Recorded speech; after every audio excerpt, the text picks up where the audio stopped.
Who's tilted today? We're back with another live 1-2 no limit hold'em session at Orange City Card Club in Orlando, Florida. I'm in the hijack with King 10 of diamonds. I see one limp in front, so I opened a 10. We get two calls, both from the big blind and under the gun 1. So we are 3 ways to the flop. And look at that, king high flop. This is not bad at all for me. It's a good way to start the session. And when both players check to me, this is a mandatory C-bet. I'm going to charge any of the draws. I'm going to charge any of the backdoor flush draws and potentially get called by a worse king. So I bet 10 and I get called by both players. So when the queen comes on the turn, this is a little concerning because I could see some queen X floating. And so when they check to me, I'm going to check back and see what develops on the river. And after a few seconds, the big blind thinks it over, and then he decides to put in a bet of 20, which is a little suspicious. You know, I'm thinking, okay, what can he have here? Is probably a queen. So I go ahead and fold, and he flips over 2 queens. So he didn't 3-bet. He limp called pre with queens, hit a set of queens, and then quadded up on the turn. So my instincts were spot on here. Man, sometimes it feels so good to make the right fold. It was a small amount, but hey, I love that one. Next notable hand of the session, I pocket kings in the low jack. When nobody opens, it's going to be a $10 open. It's pretty standard size at 1-2. And we do get a call from the late position player, from the button, and from the early position player. So we are 4 ways to the flop. And there's about $44 in the pot. We get a flop of 7, 5, 6 with 2 clubs. This is a very wet dynamic flop. There could be a lot of sets here. There could be a lot of 2 pairs. There's definitely going to be some club draws. There's definitely going to be even some straights, some 8-9s, possibly some 4-3s. So we bet quarter pot and we get 2 calls. With the ace coming on the turn, this is a good barrel card for me. If I was bluffing, I could easily have a lot of aces here that would be pretty nutted, but I put in a bet of 25 into 100. I think in retrospect I'd probably go a little bit smaller, maybe 20, just given the fact there's still 2 players left behind. We do get a fold out of the player on the left, and then eventually the player up front folds, and we get this one through. Next hand to note, I am on the button, and over 2 limps in front I have king queen offsuit, and so I do decide to bump it up. I make it 15. I think that's perfectly reasonable given I have late position and there's a few limpers in front. We do get a call from the big blind and a call from the under the gun player, so we are 3 ways to the flop. There's about 41 in the middle, so this is a little bit of a decent sized pot. We do get an ace high flop, but I do pair the king. With 2 hearts, I think that I do need to bet here, but I think that in looking back at it, 25 is a little too much into 41. Probably should just make it 15, but we do get both players folding, so we make a small pot. A few hands later, there's a straddle on, and I'm in early position. There's 1 caller in the small blind, so there's about 12 in the pot. I have 9-7 suited. I'm here to mix it up, so I do put in a raise of 20. Yes, this is a loose raise, and yes, if somebody fires back at me, I'll just snap fold, but we do see everybody else fold around until the small blind, which he checks his cards, he thinks it over, he decides to put in the call, and we are heads up to the flop when the big blind gets out of the way. So, you know, obviously this is a little bit of a loose position, but I'm representing a much stronger hand. Well, when we flop the world, 9-7 of hearts, 4 of spades, this is going to be a bigger pot if I can get a hard draw to call. So I put in a $15 bet, hoping that he'll come along with a hard draw, hoping that he'll come along with something like 2 overs, maybe with an ace of hearts, but he does fold and we take down a small pot. The very next hand, I'm hoping to capitalize on my aggressive image. When there's a straddle and 1 call, I've got pocket jacks in the big blind. So I open at 25, maybe a little bit bigger than I should have. Maybe I should have just stuck with 20 like I had in the previous hand. But we do see everyone else fold, and I only take down the blinds there. Next significant hand comes a few hands later when I'm on the button we see a few players limp, and I have King 5 of hearts, so I'm going to raise this up, looking to maximize against flush draws, hoping to flop well. You know, obviously this is not a hand that I would defend against a 3-bet very lightly, but we do get one caller from under the gun, and we get an 8-6-6 flop with 2 clubs. When she checks to me, I think a c-bet here is perfectly fine. Looking back at it though, I don't like the $15 sizing. There's only $22 in the pot after the rake, so I could maybe size down. Maybe $10 would be efficient there. We're wanting her to raise off if she has something like a 6 here, like 6-7 or 9-6. But she does put in the call, and then she checks to me on the turn, which is a 4 of diamonds. This is a little bit interesting because this does open up a gutter for me. If I do hit drill a 7 on the river, I've made a straight. So I bet, and she calls, and we are to the river, at which point I'm thinking, well, I can only win if I bluff, but she goes all in for 41 as a donk bet, and now I'm thinking there's 0% chance that I'm going to win this hand. This is 100% a value bet. You know, she's scared that if she checks to me that I'll just check back and she'll lose that value. She probably has something like 7-6. She could easily have maybe a set of 4s or a set of 8s. Next interesting hand of the session, we see the straddle in the under the gun position and a few players behind call. I look down to Queen Jack offsuit. I think given that I'm out of position, this hand isn't really that strong enough to raise, so I check and the straddle checks through. We do get a queen on the flop, but it is an ace high flop, so I think leading with a check is fine here. And when we see it check through all the way to the turn, now I'm starting to think that I probably have the best hand here. I don't think a lot of aces are going to check through. We do see a raise to $10 from the button when it checks to him. I think a call here is perfectly fine. I want to see what the river is, and I can evaluate there. Unfortunately, we do see a call from the player on my left, the original straddler, but hey, look at that. I hit a jack on the river, so now I've got 2 pair. I check to see if anybody's going to bet really big at this. I might be able to get away with it. Or get away from it if somebody's got something like King 10. We do see the button bet about half pot, 20 into 48. So I think a call here is perfectly reasonable. You know, I'm going to be ahead of a ton of hands, a ton of like Queen X hands, a lot of 7 high hands. So I table the 2 pair and he snap mucks and I take down a decent pot. Heads up, this is a big pot. I am in the small blind, and we see about half the table limp, and then the cutoff player puts in a bet of 10, and we look down to the second best hand in poker, pocket aces. 2 red aces. Hey, that's only second best to 2 black aces, right, guys? So we're going to raise it up. We 3-bet to 40. Obviously, this is going to look super, super strong coming out of the small blind, but we get a cold call from the big blind. So what does he have? That's going to weight him heavily towards other big pairs, maybe big draws, maybe some ace king, some ace queen, and he is the only one. So we are heads up to the flop, and we get a jack 4-3 with 2 hearts. And I'm going to check, given that he probably has quote unquote the range advantage, but I just want to see what he's going to do. He goes all in for 109. This is a loose aggressive player, guys. I have a lot of history with him, so I have to call it off, and he does flip over the ace king, so I am way ahead here. You know, if he had pocket jacks, I'm going to pay him off here because he does do this kind of stuff, so I know that he has a lot of ace X in his range, and we get the good run out, so I take down a $300 pot. Thank you. Now the next hand is the same loose aggressive player on my left, except this time I've straddled from the button and he's in the small blind. He's open to 15. Everybody else folds, and I look down to pocket 8s, which I think sometimes could warrant a 3-bet, but in this situation we're heads up. I'm okay with the flat call here, and we completely miss the flop, so I don't really have a lot of choices here. And when he bets 25, which is about pot, you know, I don't really have much ways to improve other than to hit an 8, so I respectfully fold. All right, next notable hand is 1 orbit later. I'm on the button, I'm on the straddle. We see 1, 2, 3 players who limp.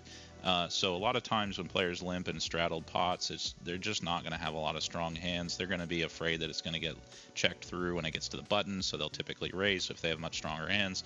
So I don't mind a big chunky raise, especially when I'm on the button, especially when I've suited connectors. Jack 10 is going to flop really well, especially against multiple players. We do see an all-in for less from under the gun and the low jack calls. So effectively, we're heads up on the side. We get a queen high flop with a spade. So I've got a backdoor spades. I've got backdoor straight draws, maybe inside straight draws. So when he checks to me, I'm going to c-bet for 25. A lot of times if they've completely missed, they'll just snap fold, and then you're heads up for the main pot. But he does put in the call, so a little bit of an alarm there. We do see the 9 of hearts on the turn, so that's not really that great for me, obviously. It does bring in the straight draw for me, but I could improve to a worse hand if he's already made a flush. And he leads for 30 into 66, so you know, what has he got here that he's leading with other than maybe a made flush that's a little worried about a bad river, like a low flush? So I go ahead and fold, and we see an ace of diamonds on the river. And get this, the low jack tables king of hearts, 7 of diamonds. So monster props for him for semi-bluffing me off of that one, because I think I would have had him on the river.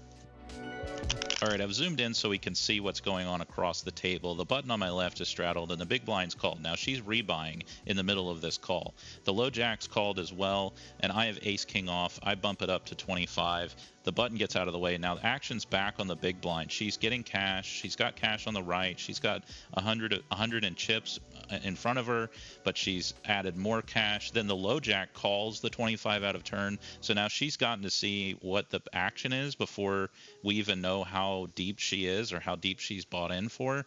I think she put out a total of maybe like 160 or something in 2 different increments. So she calls the 25. She's still getting more chips. We get a jack high flop, and now she's asking for change. She's got like some reds and she wants some greens. She's got like 2 stacks of reds there, I think. She's like, hey, can I get 2 greens? Can I get 15? So she's got like 150 effective in front of her, and then she puts 50 in her pocket. So now all of a sudden she's like 60 effective after she's seen the flop, after she's seen the action, and then she checks, and the low jack checks.